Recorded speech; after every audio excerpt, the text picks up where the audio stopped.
وَلَقَدْ يَسَّرْنَا الْقُرْآنَ لِلذِّكْرِ فَهَلْ مِن مُّدَّكِرٍ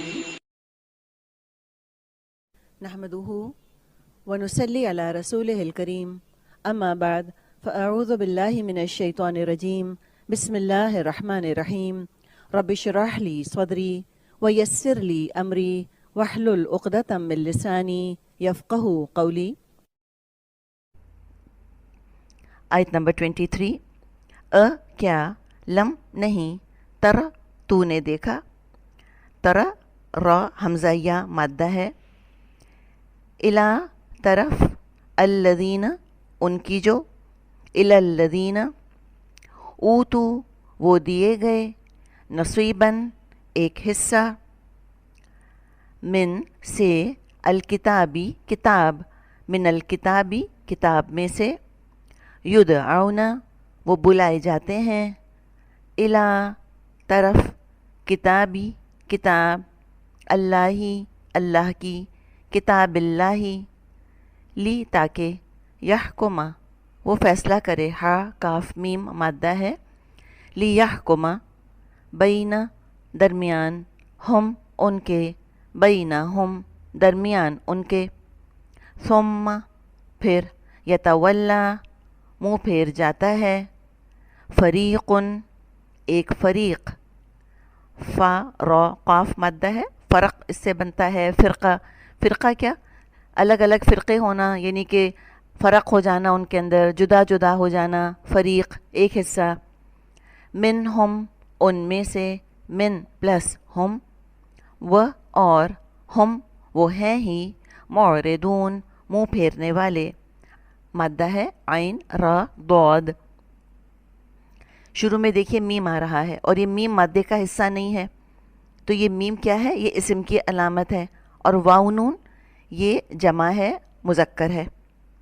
اونا کی آواز آ رہی ہے اور بیچ میں مادہ آپ کو مل گیا عین را ضاد. نصلي على رسوله الكريم أما بعد فأعوذ بالله من الشيطان الرجيم بسم الله الرحمن الرحيم رب اشرح لي صدري ويسر لي أمري واحلل عقدة من لساني يفقهوا قولي رب يسر ولا تؤسر وتمم بالخير اللهم إني أسألك علما نافعا ورزقا طيبا وعملا متقبلا يا مقلب القلوب ثبت قلبي على دينك آمین اللہم آمین. السلام علیکم ورحمۃ اللہ وبرکاتہ. اللہ سبحانہ و تعالیٰ کی توفیق اور اللہ تعالیٰ کی رحمت کے ساتھ ہم اپنے لیسن سورۃ آل عمران کا اپنے کی آیت کا آغاز کریں گے مختصر تفسیر کے ساتھ، اور اس نیت کے ساتھ کہ اللہ سبحانہ و تعالیٰ اسے ہمارے لیے پڑھنا، اس پر عمل کرنا اور عمل کے ساتھ اسے دوسروں تک پہنچانا آسان کر دیں. اللہ سبحانہ و تعالیٰ ہماری کوششوں کو، ہماری محنتوں کو ہم سے قبول فرمائے اور ہمیں بہترین اس چنے ہوئے لوگوں کی صف میں شامل فرمائے جس سے اللہ تعالیٰ راضی ہوتے ہیں. اپنے لیسن کا آغاز کرتے ہیں سورۃ آل عمران آیت نمبر 23 سے. آیت دیکھ لیتے ہیں. بسم اللہ الرحمن الرحیم. الم تری الی الذین اوتوا نصیبا من الکتاب یدعون الی کتاب اللہ لیحکم بینہم ثم یتولی فریق منہم وہم معرضون. ترجمہ دیکھ لیں کہ کیا آپ نے انہیں نہیں دیکھا جنہیں ایک حصہ کتاب کا دیا گیا ہے، وہ اپنے آپس کے فیصلوں کے لیے اللہ کی کتاب کی طرف بلائے جاتے ہیں، پھر بھی ان کی ایک جماعت منہ پھیر کر لوٹ جاتی ہے. یہاں پر دیکھیں کہ علم ترا نصیحت کے لیے آتا ہے، غور دلانے کے لیے.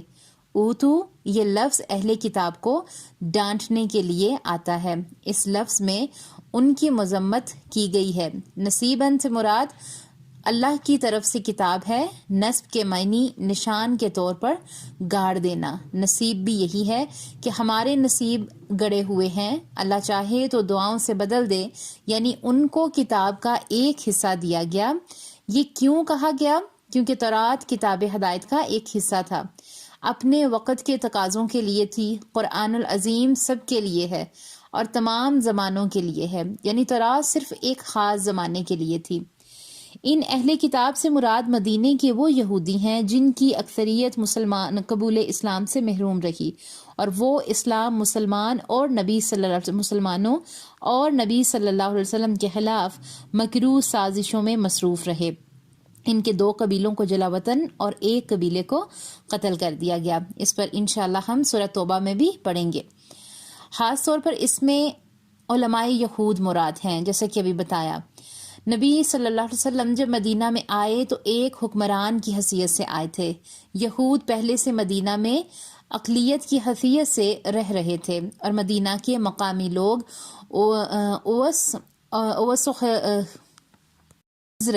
اوس و حجرت سے مدینہ مسلم اسٹیٹ بن چکی تھی۔ یہاں پر اقلیتوں کے حقوق کی بات کی جا رہی ہے کہ ہر اسلامی ملک میں قانون اسلام کا ہی چلے گا، عدالت اسلام کے مطابق فیصلے کرے گی، اسلام میں کوئی زبردستی نہیں ہے۔ اللہ کے نبی صلی اللہ علیہ وآلہ وسلم نے یہود پر کوئی زبردستی نہیں کی۔ اللہ کے نبی صلی اللہ علیہ وسلم نے مذہبی آزادی دی۔ مغربی ملکوں میں عام طور پر مذہبی آزادی کی بات کی جاتی ہے، لیکن قانون اس ملک کا ہی چلتا ہے جہاں کے نبی کے دور میں یہ زبردستی نہیں تھی۔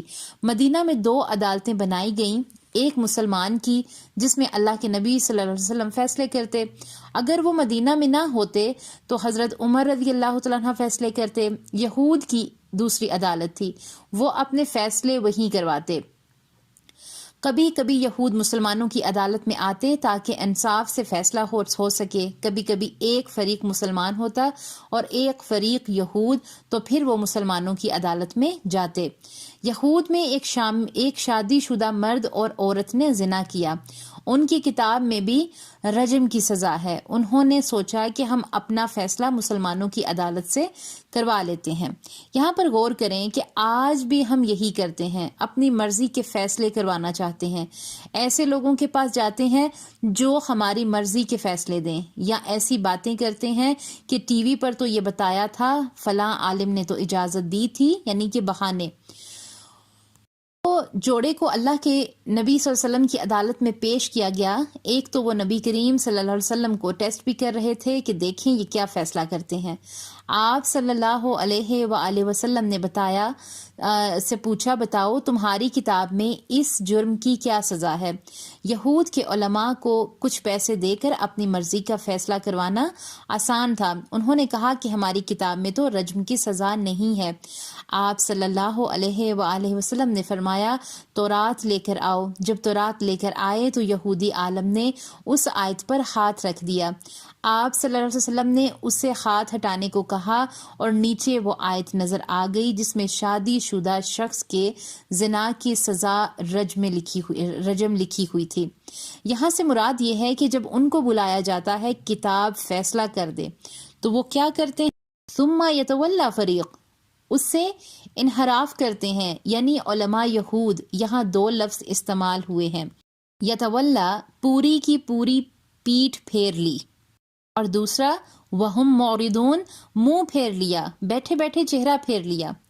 اللہ تعالیٰ سے دعا کریں گے کہ اللہ سبحانہ و تعالیٰ ہمیں صراط المستقیم کی توفیق عطا فرمائے، اس رستے پہ چلنے کی توفیق عطا فرمائے کہ اللہ کی کتاب کو تو مانتے ہیں لیکن اللہ کی کتاب کے فیصلے کو یہ لوگ نہیں مانتے۔